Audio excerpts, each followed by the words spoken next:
This episode is brought to you by the V1 Project. Before we dive into today's episode of the LiftAffect podcast, I want to tell you about something that's really quite special to me. It's called the V1 Project, and it's all about bringing professional pilots together to create a supportive community. You know, being a pilot is more than just a job.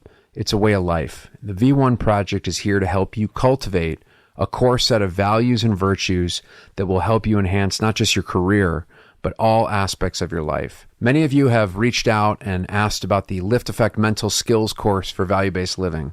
While we're not offering that course right now as a standalone course, we have included it as the first 4 months of the V1 Project.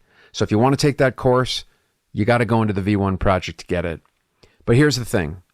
The V1 Project is not just about what you learn, it's about who you meet. It's all about building a strong sense of community. Picture yourself surrounded by like-minded individuals, all on a journey to better themselves and to support each other. Our motto says it all. V1 is a place for professional pilots to build community, cultivate and develop and express a core set of values and virtues for optimal living in a supportive community with encouragement and professional guidance. So if you're a professional pilot looking for something more, something that'll take your career and your life to the next level, head on over to thev1project.com. That's www.thev1, as in the number 1, not O-N-E, but 1, project.com. Join the V1 Project today, and let's go.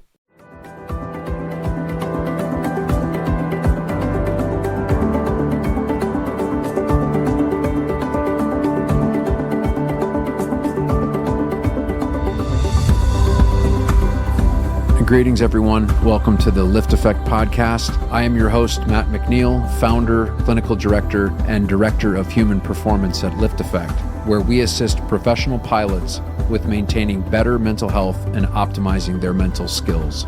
The goal of this podcast is simple: to help pilots and other high liability professionals and disciplines come out of the shadows to discover how we can live better lives personally and professionally. Join us each episode as we discuss various topics ranging from mental health, mental skills and performance, to business, entrepreneurship, and a few other surprises along the way.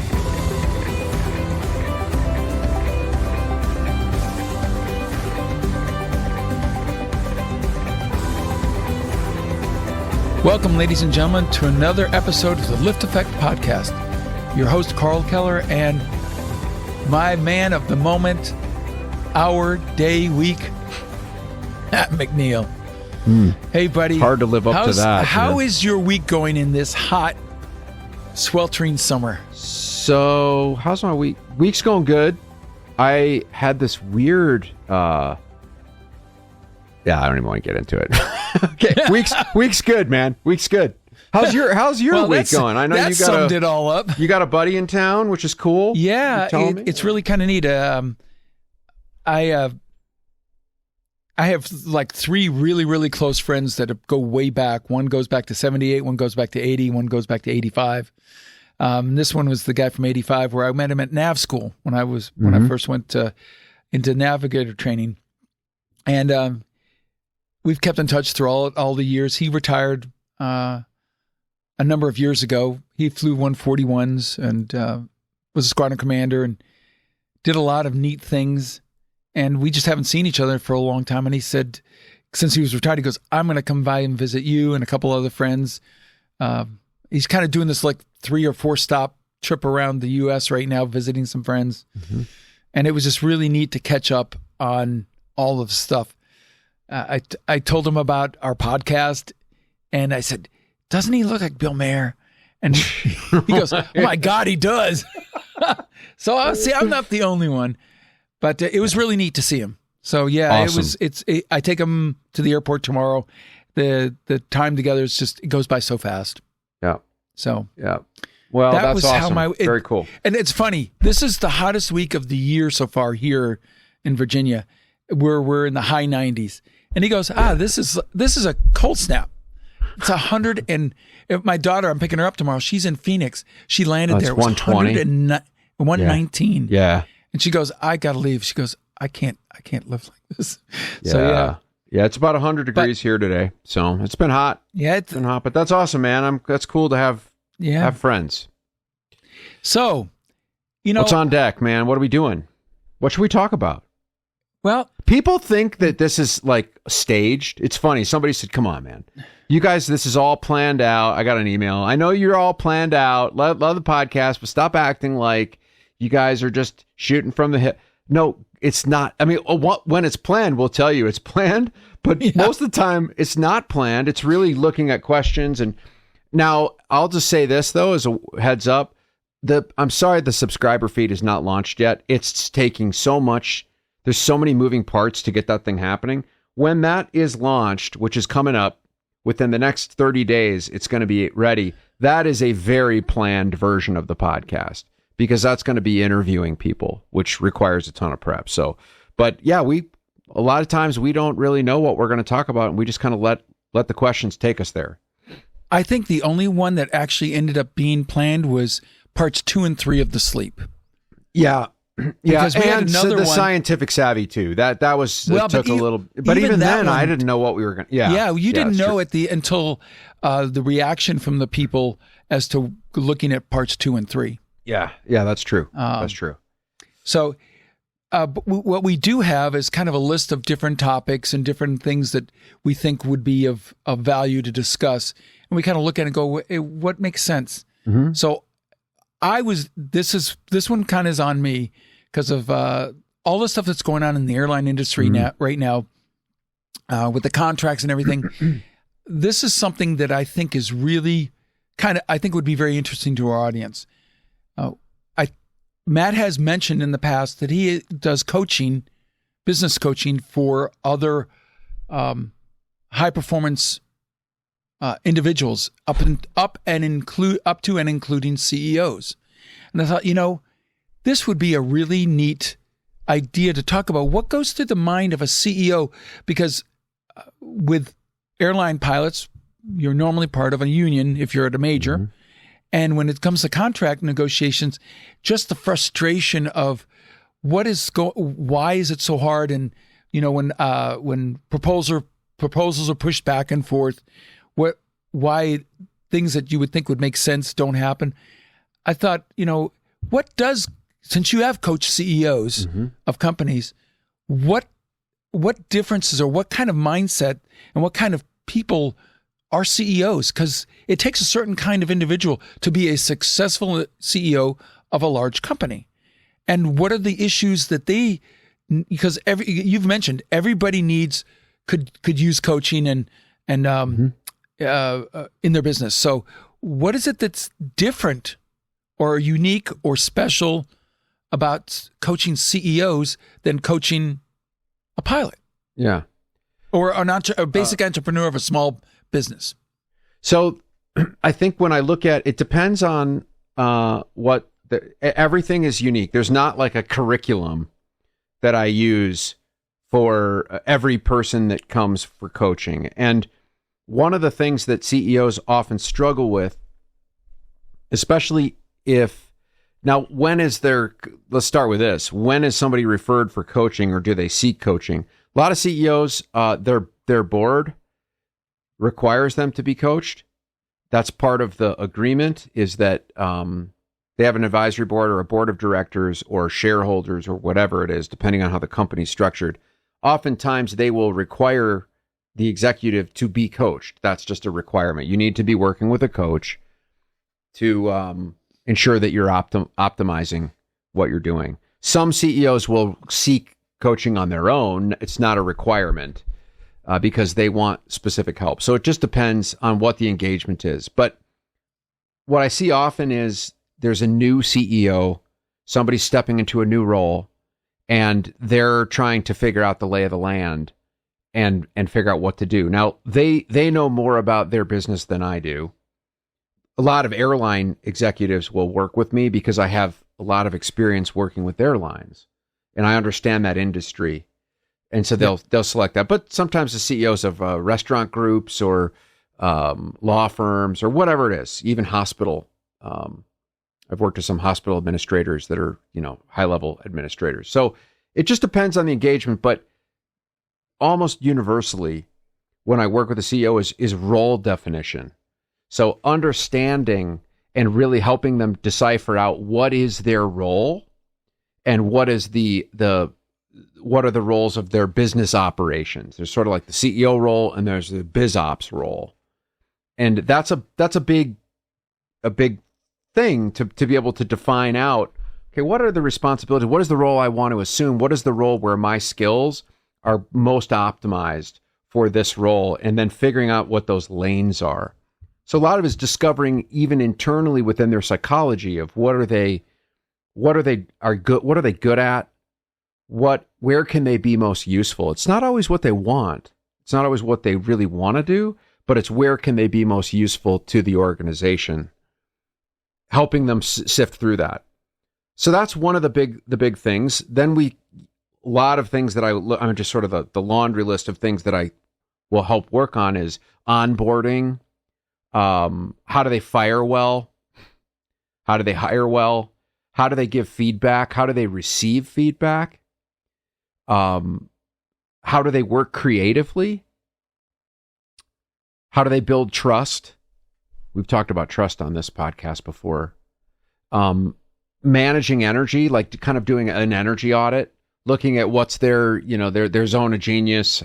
How do they learn to say no? How do they manage meetings? That's a big thing that I'll work on with them is like, okay, how do you make time effective and efficient? Because CEOs are typically scheduled in 15-minute increments, and they have to manage their time really well. If anybody's met with the C-level executive, you understand you got 15 minutes often. And if you don't get it right very quickly, you're out of there. Like and because that executive is so structured with being able to be productive. And so we spend a lot of time helping them how to run a meeting. And I think that's universal to like almost anybody that has a team, even like a pilot that's got to have the quick huddle before a trip with the flight attendants and the pilots and everything else. Like there's an effective way to have a meeting and there's an ineffective way to have a meeting. And it's not simple. It's not just like intuitive, decision-making process. There, I could go on and on, mission, vision, values. How do you motivate your team? How do you deal with conflict resolution? It just depends on what's happening for them. Have you seen a difference between a CEO that is publicly held versus private? Oh, huge. Huge difference. What are the differences? Obviously, because you're accountable to shareholders. You're accountable to shareholders, and there is. It's interesting. Entrepreneurs do not make good CEOs. Like of publicly traded companies. They make good CEOs of privately held companies.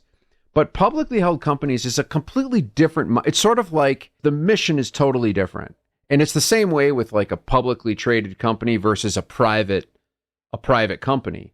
The mission and the mindset and the skill set is just so like just almost diametrically opposed to one another. The entrepreneur people are they're creative. Their job is to think really outside of the box.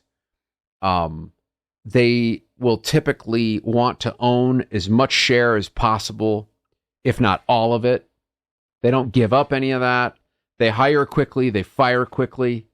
The mindset is totally different. Whereas a publicly traded company is you're managing a bunch of other different kinds of entities. Like there's a board. There may be different investing channels that you have to manage. There's the laws are different with what you can do and what you can't do. What is insider trading versus not? Insider trading applies to publicly held companies, not private. And so there's just a different. It's not one is not better than the other. They each have their own complexities, but they're totally different. Completely. Different. I don't think Elon Musk. He's an entrepreneur, but all of his companies were privately held. I can't imagine. It was different once when you're answering to someone else, and you're not the final answer. Well, and he's struggled. He's struggling because we could argue, is he really an entrepreneur? I mean, the guy hasn't invented anything in his life. He bought things that were already invented. So let's just be clear about that. I think the emperor has no clothes in many respects. Whether you think he's genius or not, I don't really care. But he's running into some very serious problems because I think he does not understand the gig.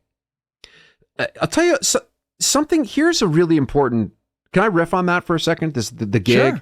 Sure. So when there was a time where I was working as a recording engineer, when there was flying jobs were nil and everybody was furloughed, and I everybody knows I like music, and in college I worked in a recording studio, and I love the engineering aspect of it, and it's like a big giant flight deck, with the consoles. And there was a time where I worked. I was like, okay, I gotta make a living, and I was living in New York City, and I was like, all right, I'm going to work in the recording studios.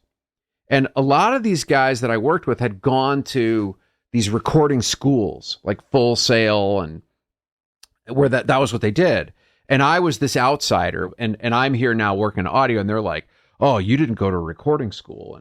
And so you're not, all my training was on the job. Let's put it that way, right? I didn't have all the theory and all this, and this is not to brag, but like I became one of the most sought after engineers in the city because I came up with this plan of how am I going to do this? I identified like, well, what is the one thing that needs to happen? Where is the industry going? And at the time, everything was recorded on 2-track tape, but there was this company called DigiDesign, and they made something called Pro Tools, which was a digital computer-based recording. Everyone's like, oh, digital sucks. It's never as good as tape. And there's still these purists that believe that way. And tape sounds great, but I was like, look, digital is the future. I think this is going to be a thing. And so there's some very big projects we're starting to record on Pro Tools. And so I went and took out a ton of credit cards. I had no money. I was broke. And I somehow was able to get I just applied for 50 different credit cards. And I got them. And I bought a Pro Tools system. Studios bought Pro Tools systems. Not a person did not buy. Because, and here's the thing, I wanted to become a Pro Tools operator. I was like, there's money in there. There's a gig in there. There's work in that. But nobody would give me access to a Pro Tools system. It was like, you needed to have experience on Pro Tools to get the gig, but you couldn't get the gig because you didn't have experience on Pro Tools. It's like the same, right? This happens in any career, whatever. So I was like, okay, I'm going to buy a system, which is like, you're going to do what? I'm going to buy. That's the only way I'm going to learn this thing. And so I bought a Pro Tools. I spent $80,000. This was back in 90. This was right after the 9/11. So this was in 02. And that was like, that was a lot of money back then. It's a lot of money back now. And it was like, this is a big gamble. If this goes sideways, I am totally hosed. Totally hosed. And so I bought the system and I was like, I'm going to learn everything about the system. So I holed myself up in my apartment in Brooklyn, and I did not leave for like 2 months. I ordered food in, and I was up 22 hours. I'd stay awake for 22 hours and I'd sleep for like 5 and do it again. And I just learned everything I could about Pro Tools, and I bought a system. And so then I was like, okay, I can market this thing. Say, hey, I got a system, but I need to learn how to do the system before I can market it. So I learned everything I could about it. And short story long story short, I became like one of the most sought after Pro Tools operators in New York because I had my own system, didn't require the studio to have it, and I knew how to use it. Now, that's not the end of the story though. I would go into I would get hired, and I would go into the studios, and I learned this very quickly when I was working with all these people that had the formal educations in engineering. There would be like, one lead, 3 assistants, the main engineer, the mix engineer. It's a big production. It's like a flight crew in many respects. And a lot of guys would get the engineering job and they would get fired. It was a very high turnover rate. If the producer didn't like you, they just tossed you out. You were gone. You were out. And the reason, and I didn't get fired. I rarely ever got fired from a project. And the reason is because I would go in and I would figure out, okay, what is the deal with this production? What is the producer's mindset? What does he want? What does the artist want? And what they want is what matters. It's not what I want. And the guys with the big formal education would come in and they would be kind of know-it-all. Well, this is this and that, this is how you should be doing it. And they would get fired. And so one of the things I realized very early on was know the gig. You need to know your audience. Know your audience. Like, know what is being asked of you and what are the expectations of you. And it's not the same. You may be a genius. And so I knew everything about Pro Tools. I had my own system, and I would come into the gig, and most of the time I would use maybe 5% of what that system was capable of. And if I wanted to overuse it, which is what other guys would try to do, they would just get fired. It's like, nobody cares if you're a genius. What they care about is what you can do for them. And so what really, problem of theirs do you solve? And guys would just get fired, and they could not understand, how does this dork who's a pilot have no formal education? How did he do that? How is he getting all of these big gigs? I was working on some big albums of the day, like the top star, and it was like, how did he get in here? It was like, he must know somebody, or he must be the kid of somebody, or whatever. He must be sleeping with somebody. It's like, no, all I did was I bought a system so I could learn it, because nobody would give me the time of day. I figured out how to market the system, but most importantly is I came in and I gave them exactly what they wanted, not what I wanted, what I knew was. And over time, as you build trust, you can start to say, hey, here's something maybe you might want to think about that might make this a little bit better. But you don't lead with that. That's not what you lead with. And CEOs are supposed to come in and know the answers, but the good ones come in and they are able to assess what is happening and helping them. So what I do is I help them understand what is the gig. What is the gig? And that's hard when you're at the leadership position, because people are looking at you saying, you're supposed to tell us what the gig is. But no, not totally true. You need to understand the situation as the new CEO or the existing CEO. Like, do you even understand what your gig actually is? And that is not an intuitive process. Can I riff just a little bit? Yeah, please. That's not a term I usually use. I'll let you use that one. That you own that one.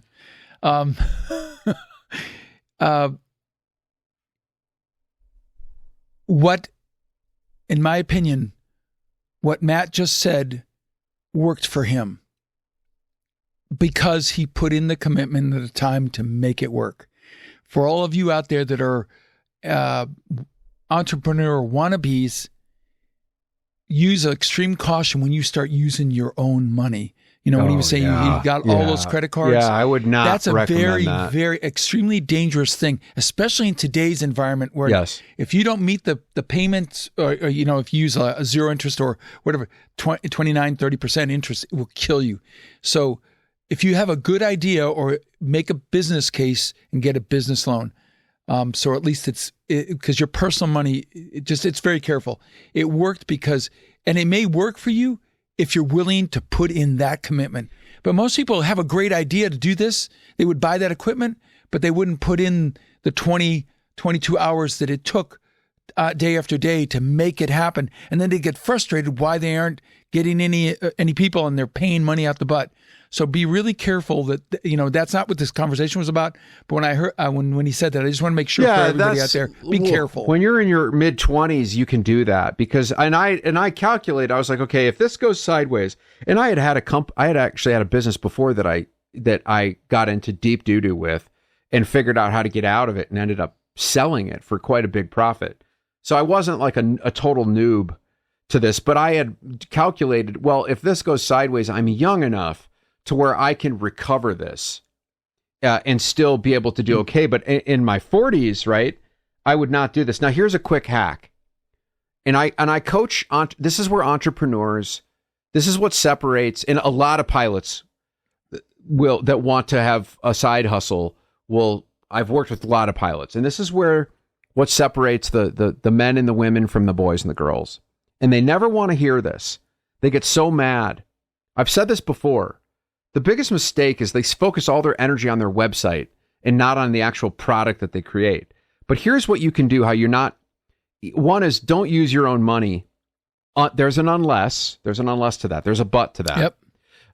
But for the most part, like very successful people in business, whether they're in a publicly traded company or they're certainly publicly traded or they're entrepreneurial, they don't use their own money for anything ever. They use other people's money. That's the smart thing to do. OPM. I mean, it's other people's money. But there's a but to that, and I've done this myself. I've done this with LiftAffect. Go get the client first, then build your business. People think they have to, and nobody takes my advice. I mean, the ones that do take my advice are successful, but nobody wants to do that. What they want to do is spend all their time creating something and getting business cards and getting letterhead and getting a fancy website and all this marketing nonsense.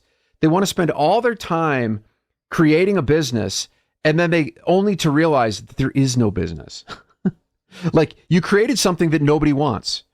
Go find what somebody wants first, and then build the business around that. And I know this is off topic from what we were talking about with CEOs, but can I give you my personal experience? Please. Real quick? I, with another person, started up a T-shirt, apparel, tumbler, mug, and I think we've alluded to this in the past. Mm-hmm. And we were doing really well. Our advertising costs were high, but we were getting sales, a lot of them. And then all of a sudden, I noticed that the sales were dropping, and I asked my partner, because he was the one that was doing the advertising. And I said, did we change anything? And he goes, no, not really. I said, why are the sales dropping? And what he was doing was he was taking his eye off the ball. We were still spending the money, but he wasn't focusing on that, because he goes, I'm not sure I like my website the way it is, because when they had taken the initial pictures, not everybody's head was shown. It would show the product, but it wouldn't show the full. And he goes, that just doesn't look very good. So he spent over 2 months doing that, making the site prettier, because he thought, okay, it would be more aesthetically pleasing. And our sales plummeted. And when I'm talking about plummeted, I'm talking about from $90,000, $100,000 a month to $15,000. And I mean, we weren't even covering our costs. And I kept saying, we've got to get our eyes back on the ball. But he just was bound and determined to do that. And we ended up with a very nice site.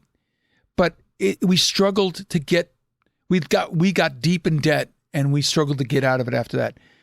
He had great ideas, and he was a good designer, but his focus was on aesthetics and what was pleasing versus, that ties into the other part of this.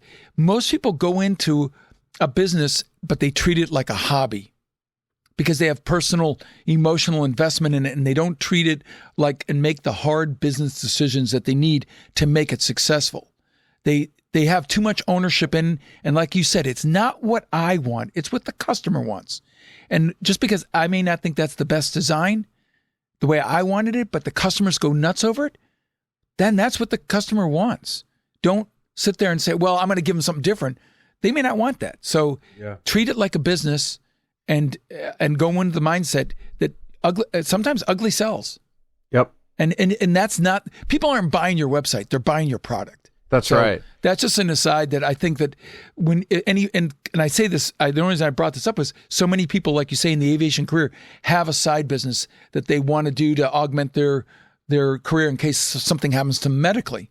But I don't think they go in with the right mindset oftentimes. And then what's the old saying? How does a pilot make $1 million? Start with 2. Mm-hmm. Mm-hmm. And it's true.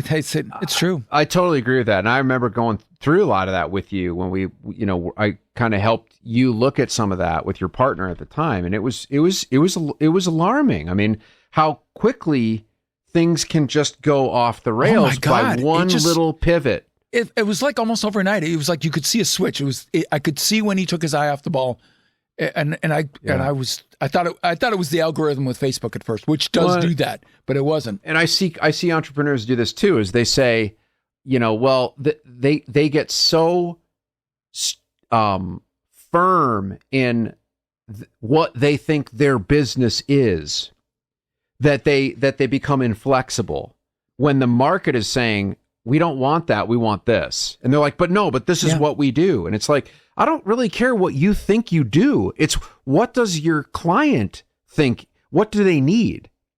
Yep. But you can, and now what people will say, entrepreneurs, pilots trying to start companies or businesses, they'll say is, well, I can't go and sell something that I don't have. Yes, you can.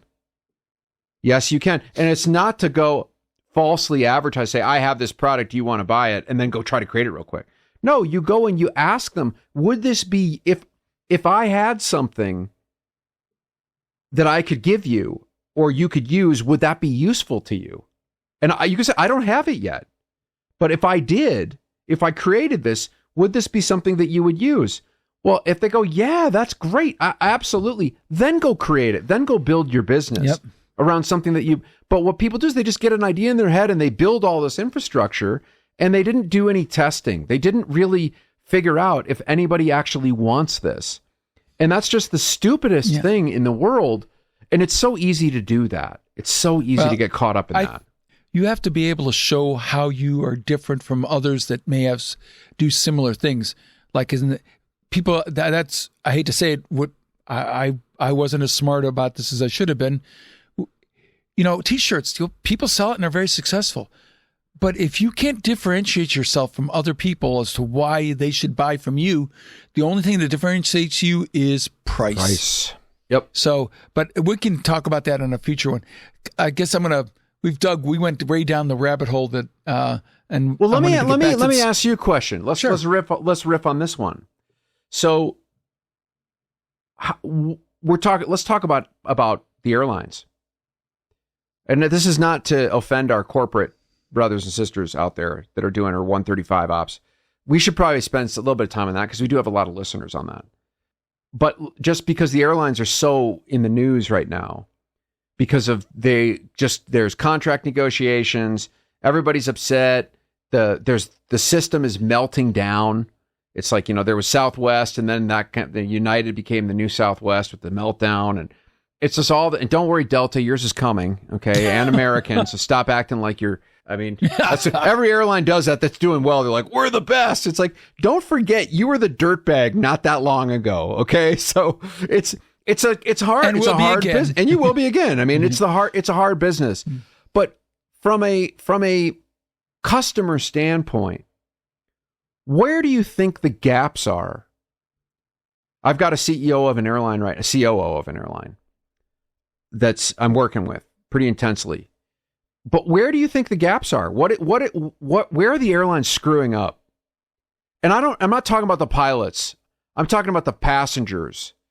And I know passengers are just gross and they're entitled and and it's a public bus and yada, yada, yada. We can talk about some of the dynamics of that, but where do you think the big opportunities are for airlines to make improvements?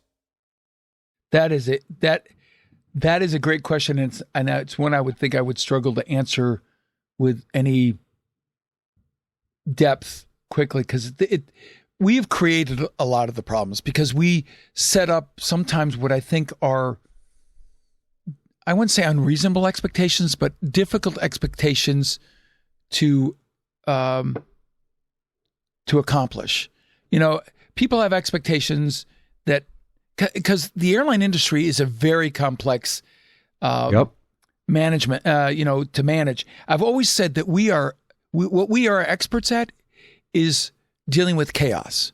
When things go to crap, we are often where we figure out ways to make it work. But when things are going well, it seems like we take our eye off the ball and we let things that we normally can figure out how to do well, weather right now is just wreaking havoc. ATC is its own animal that you can't control. Yep. But every summer you're going to have these different weather conditions on different parts of the country.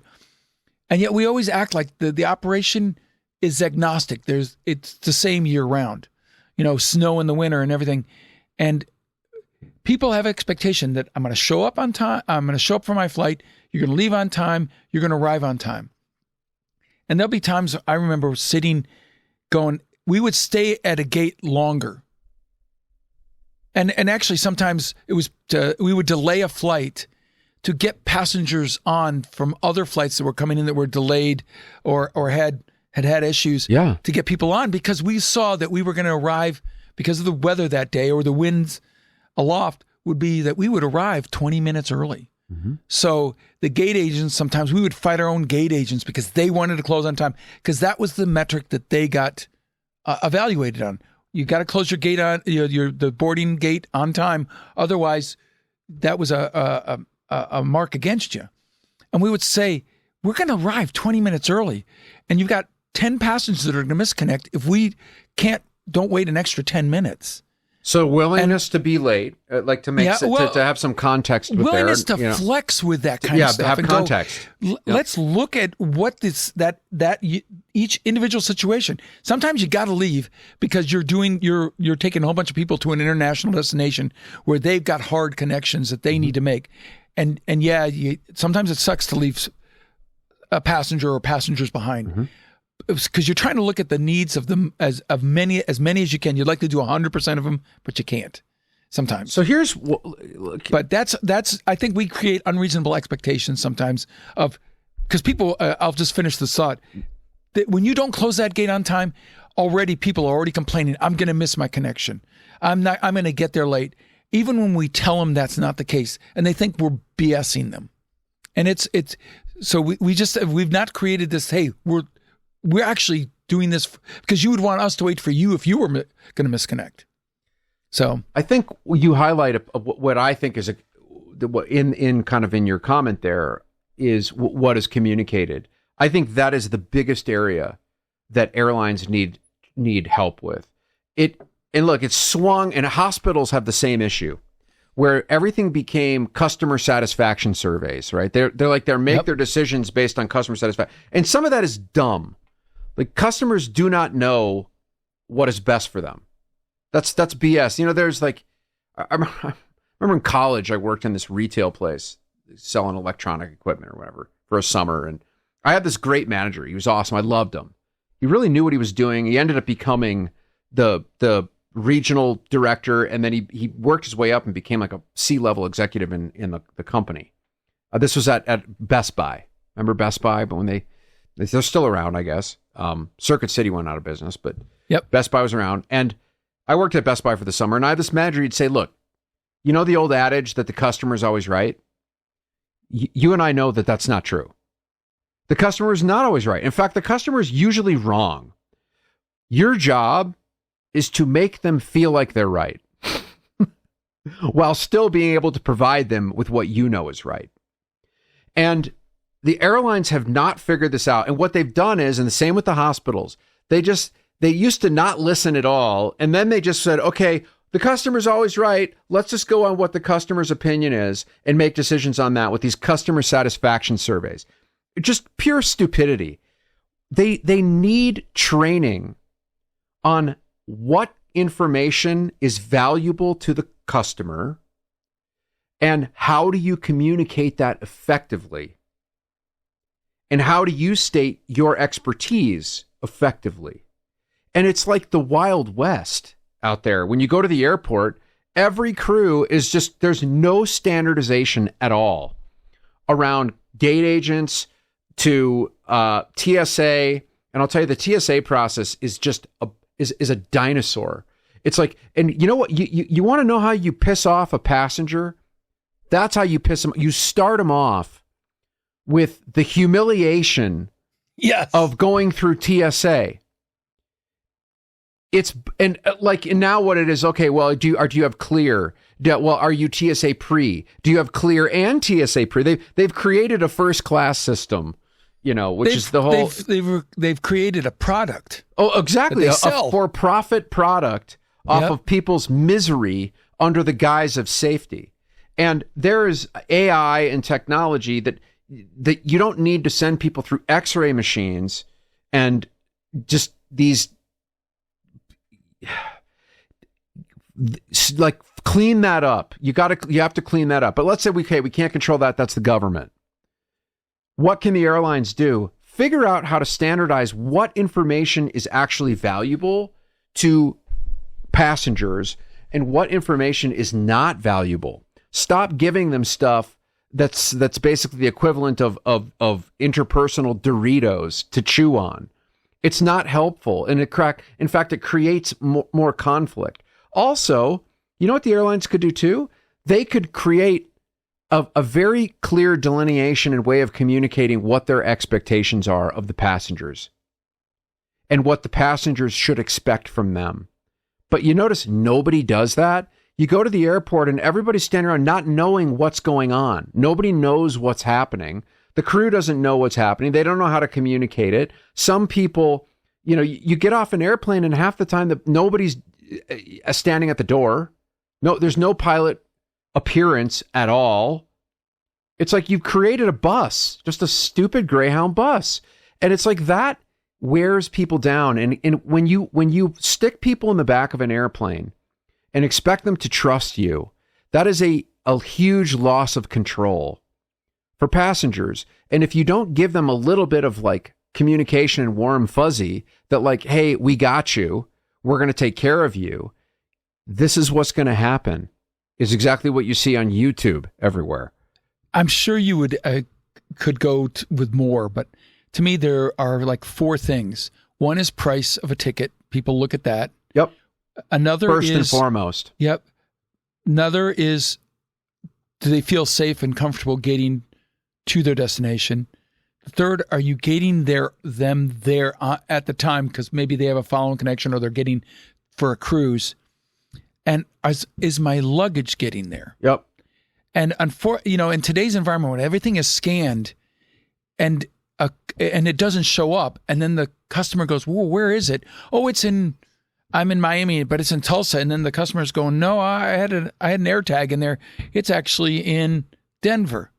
It's like in today's environment where everything's scanned, how do you not know that stuff? And then you tell them you tell them where it is. I feel like this is a core competency that we should have nailed down by now. And it frustrates the customer because now they're where they want, but they don't have what they brought with them. So these are things that I think we need to do better at, whether it's communicating, whether it's being able to understand the flexibility of what that specific event requires, and making sure that people get where they need to get and with what they brought with them. Those are things. I wanted to ask one last question because we're getting near the end here real quick. That goes back to where we kind of started the conversation with the coaching CEOs. Mm-hmm. Do you see a particular type of individual that is you consider successful, or one that will be challenged? As far as if you were to kind of do a profile in generic terms as to what kind of person when you're working with them going, okay, I really see this person going to be able to be successful, or no one going, you're there, but you're going to have a work ahead of you.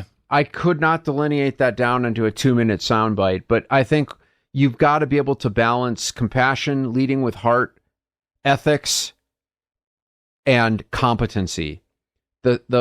In any endeavor, the one that is really engaged in learning, that is actively learning, and is not just, well, this is how we've always done it, or this is how I do it.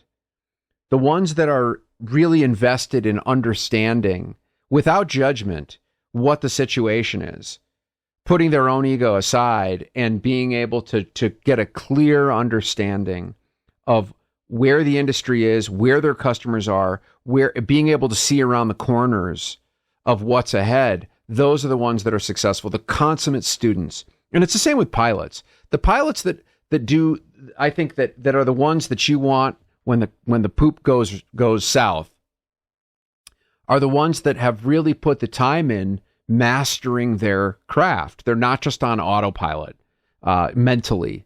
They study, they learn, they are keen observers. They approach things non-judgmentally, just more with curiosity. They put the lab coat on. I think those are the ones that tend to be more successful. They're a willingness to fail, which most CEOs are. They have lots of failures. That's why they're in the position that they're in, is because they're willing to try and they learn from it. So I think those are some of the factors that leads to more successful outcomes for CEOs. I will tell you that I've always thought, what decisions would I make if I was CEO that the current CEO isn't making? Yeah. And I would tell you, I don't know that I could do it. And I'll tell you why. And this may even lead to another conversation on a different podcast. The decisions that they make sometimes are very hard. When you make a decision to, whether it's an auto plant or whatever, you're going to shut down a plant. Or in this case, or you're going to furlough. You're affecting hundreds or thousands of people's lives, both directly and indirectly with the family. And I think the more empathy and compassion you have, the harder it can be on you psychologically, because the decision you make, although it doesn't affect you directly, it's life altering for others. Yeah. And I've always thought that there takes a certain kind of person to be able to do that and still function at a high level, knowing that I've still got to run a business, but yet, boy, I just put 1,000 people on the street. And unfortunately, in the aviation world, when things like that happen, unfortunately, some unfortunate events occur, up to and including suicides. Yes, which is that's scary. Yep. I don't know. I would want to do that, and I like I said, I think I would want to delve into that conversation. Yeah, there's kind of a level of adaptive narcissism that has to be there. Let me leave. I want to leave this for our pilot community here. Here's a challenge. Just try to communicate. And look, if you're a pilot that says, I don't want to communicate with passengers, I don't care, then you need to have a come to Jesus talk about why you're doing this. Like, don't forget who you work for. It's not you represent the company you work for, but you actually work for the paying passengers. I believe that, because without them, you got nothing. Remember COVID? Remember what that felt like, flying empty planes around, how scared you were? Don't forget that. Just try to communicate instead of what's going wrong. Look what happens if you communicate what's going right. Hey, folks, just wanted to give you a quick reminder. We're on time. There's no chance we're going to time out. The weather looks great. On to our destination. We're excited to have you. Let's get you boarded up. Watch how that changes the entire atmosphere of the crew, of the passengers, everything. Nobody communicates what's good. They only communicate the bad news. And when you just communicate, hey, that things are looking great, and I appreciate the hell that you went through going through TSA to get here, and we're going to take care of you from here on out. Watch how that changes the entire experience of that trip from A to B. So I challenge you to just, in the age of news, which is just bad news all the time, everything's on fire. Try to spread a little good news about what's going on, not BS, but like, hey, this is what's going right today. Watch how that just changes the countenance of what's happening. That's a challenge I give our listeners. Try it and let us know how that works for you. Well, I'm going to leave that as the last word for today. As always, we thank you for being here and listening and giving us your input. Please give us a like, thumbs up, leave a review, tell your friends, your fellow pilot, your fellow entrepreneurs about us, because we want to spread the word, and please let us know if the words we're giving are the ones you want to hear. But we want you to know that we thank you for us being here, because you're the reason we're here. So this is just like an airline announcement from the cockpit. Thank you. And until next time, have a great day.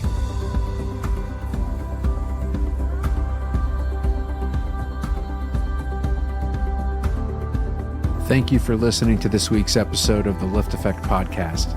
If you want to dive deeper into this episode and every episode, go to our website, liftaffect.com/podcast. If you're enjoying the show, We would love it if you'd follow us on Spotify and rate, review, and subscribe on Apple Podcasts. We really appreciate your support. You can find me on Facebook, Instagram, and LinkedIn, all with the ID Matthew McNeil. This show is brought to you by LiftAffect, a clinical mental health and consulting company that assists air carriers, corporate flight departments, pilot unions, and commercial pilots by providing comprehensive psychotherapy and mental skills coaching services to pilots with mental health and mental performance-related issues. Visit LiftAffect.com, that's LiftAffect.com, to book your free consultation. And finally, this podcast is for general informational purposes only. It does not constitute the practice of counseling, psychotherapy, medicine, or any other healthcare service, including the giving of medical advice. No therapeutic or provider-patient relationship is formed. The use of this information and any materials linked to this podcast is at the user's own risk. The content of this podcast is not intended to be a substitute for professional psychological advice, diagnosis, or treatment. Users should not disregard or delay in obtaining advice for any psychological or medical condition they have, and they should seek the assistance of their healthcare professionals for any such conditions. Thanks for tuning in, and we'll see you next time on the LiftAffect podcast.